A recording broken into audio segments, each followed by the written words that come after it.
Sarah, a marketing manager, felt her chest tighten during a hectic morning meeting. Her heart hammered, sweat beaded on her forehead, and a wave of dizziness washed over her. Was it the stress of the looming deadline? Or something far more sinister? She'd felt anxious before, but this was different. A crushing pressure, not just a flutter. Her mind raced, trying to distinguish between the familiar grip of panic and the terrifying possibility of a heart attack. The symptoms overlapped so much: shortness of breath, racing pulse, overwhelming fear. She tried deep breathing, a trick she'd learned for anxiety.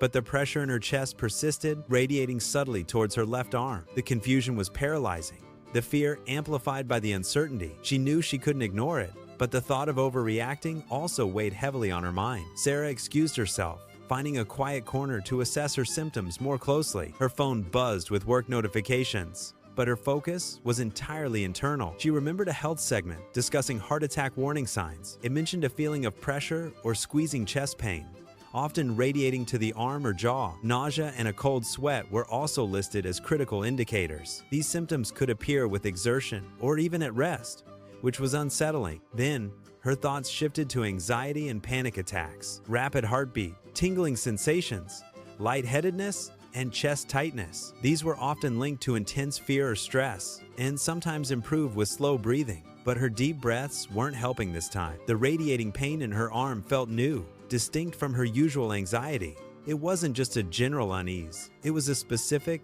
dull ache. Her jaw felt a little tight too, a detail she hadn't noticed until now. A wave of nausea suddenly hit her, making her stomach churn. This wasn't the usual butterflies of pre-presentation jitters. This felt more profound, more physically debilitating. She felt a cold, clammy sweat break out across her skin. Despite the cool office air, the distinction between her past anxiety episodes and this current crisis blurred. Yet, a quiet voice inside her urged caution, a sense that this was different. The symptoms were severe, new, and worsening, not easing with time or distraction. She tried to rationalize, to tell herself it was just stress, a bad day. But the persistent pressure in her chest, the radiating pain, and the nausea were undeniable. The fear wasn't just about the meeting anymore. It was a primal fear for her well-being. She took another shaky breath, trying to calm her racing thoughts. The advice echoed in her mind: trust your instincts. If symptoms are severe, new, or worsening, seek urgent medical care. Self-diagnosis could be dangerous, especially with something as critical as her heart. She pulled out her phone, her fingers trembling slightly as she unlocked it. Her mind was made up. This was not a moment for hesitation or embarrassment. The potential consequences of waiting were too high. She needed professional help, and she needed it now. Her thumb hovered over the emergency call button. It was a moment of clarity amidst the confusion and fear. She remembered the final, crucial piece of advice: if you suspect a heart attack, call emergency services immediately.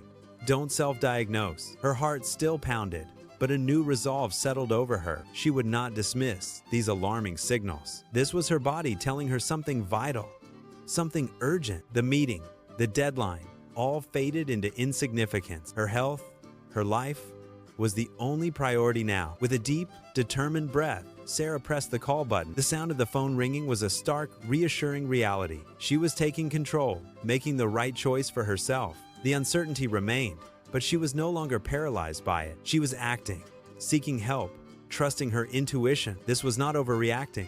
This was self-preservation. Her voice was a little shaky when she finally spoke, but her message was clear, concise, and urgent. She described her symptoms, leaving nothing out. Help was on its way.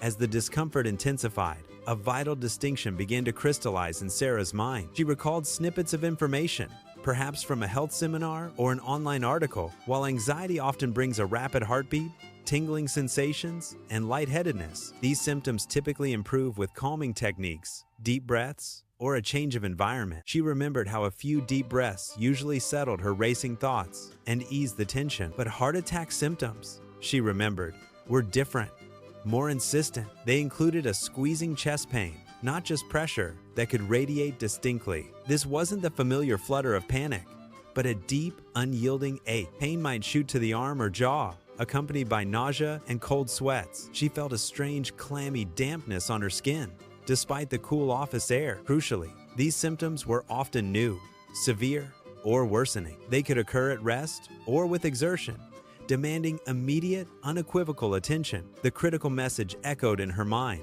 cutting through the fog of fear. Trust your instincts. This wasn't about overreacting. It was about recognizing a potential emergency. The video had been clear. Listen to your body.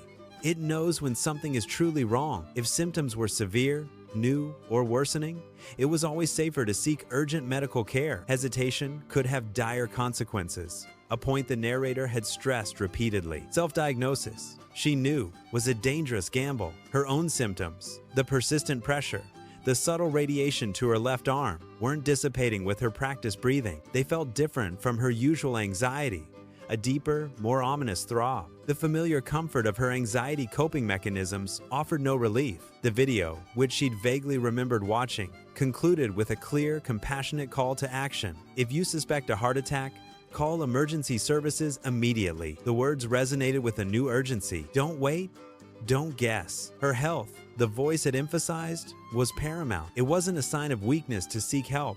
It was a sign of self-preservation. A wave of clarity washed over her, pushing aside the lingering doubt. Sarah reached for her phone, her fingers trembling slightly. The meeting, the deadline, the presentations, all faded into insignificance. Her focus narrowed to the single, most important task, getting help. Every other concern became secondary, trivial in the face of this potential threat. She took another deep breath, this time not to calm herself, but to steady her resolve. The fear was still there, a cold knot in her stomach, but it was now tempered by a sense of purpose. She wouldn't let uncertainty paralyze her. She wouldn't dismiss the warning signs. This was her body, and it was telling her something important. The decision was made. She would call. Her thumb hovered over the emergency dialer, a silent promise to herself. The final words of the video replayed, a mantra of survival. Follow for more clear medical guidance. But for now, the most crucial guidance was to act. She took one last fortifying breath, her resolve firm. The phone felt heavy in her hand,